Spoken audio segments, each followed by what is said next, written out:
think that Arup have come to a really good solution here where we were able to deliver a really commercial building which meets giant banks as well as law firms, a really big trading environment, quite dense, but also delivers really good energy performance and also some of the sort of more tactile features in the building for the day-to-day occupiers. What's really exciting is the way Macquarie Bank have come in and been able to realise their particular vision within this building to adapt it and to modify it to what they want out of the building. And that's for us as designers really exciting, that the building can accommodate this radical way of occupying office floor space, taking big chunks of space to make them social spaces, to be places for people, as well as more conventional office space. So we're really proud of the fact that other designers can also use the building through its life to be a successful place for these tenants. Most important but the least kind of easy to define example of kind of sustainable thinking is the atrium itself.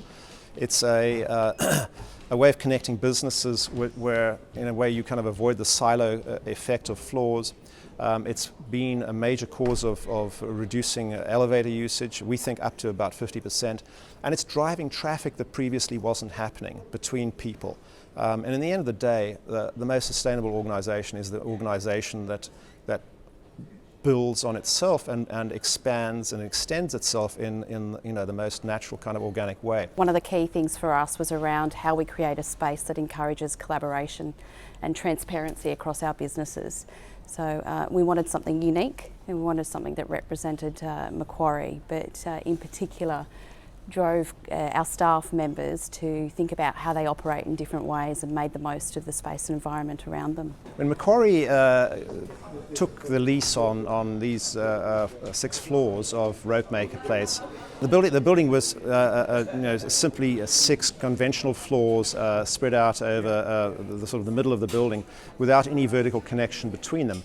So Macquarie took a leap of faith in exploring the opportunity to cut through a hole through 6 floors, and that's probably something that hasn't been done on this scale before. It wasn't simply a little stairwell, it was a kind of a major gesture, and that gesture was all about connecting these different businesses together and trusting in the kind of synergy that could be achieved by a dynamic movement of people through the space, vertically through the atrium. Curiously, we were able to sell the concept of losing floor space that they were renting because we had already achieved a very high density of people on the floors.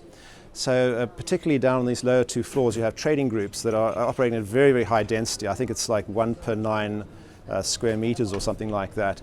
And that meant that the building's fire exiting system was already maximized. So by taking away floor space, we actually weren't taking away usable space because there was no more ability to use space on these floors. And so that in a way created a business rationale for removing space that you were renting. A lot of what Macquarie is about as an organisation is innovation.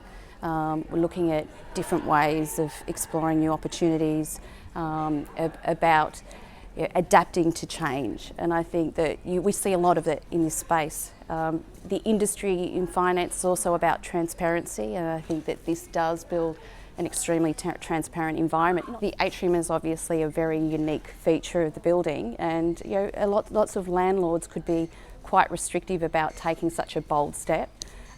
British Land and through the design that we put forward and the support that we got from everyone involved, everyone was quite open to exploring this as an opportunity and ending up with this great result. I think what's interesting about where we are in this point in time is that businesses have a kind of accumulatively begun to recognize the importance of collaboration and connectivity in their staff, and what kind of knowledge sharing and business opportunities can flow out of that. So 10 years ago, there simply wouldn't have been the consensus to do something like this. So maybe there might have been sort of some bright people within the organisation who could have had a vision to do something like this, but they would never have been able to carry along all the other senior leadership. I think from day one, the first time I was here on the early days of occupancy, I noticed an IT group using the top floor meeting room for about 20 odd people. And they're based down on level 6, and the entire group used the staircase to move through 6 floors without resorting to elevators at all. And when we saw that happening, we thought, This is amazing. It's like day one, and people are using the staircase and and not thinking about elevators over 6 floors of travel. And they went up that way and they came down that way. And I think humans are actually naturally quite physical creatures. But they also respond to the visual cues in the environment. And if the elevators had been the things that had been right next to the meeting room, they would have used elevators. But because the stairs here and the stairs in the foreground, the elevator's in the background, the elevator gets forgotten about. So a visible connection thing is actually very meaningful.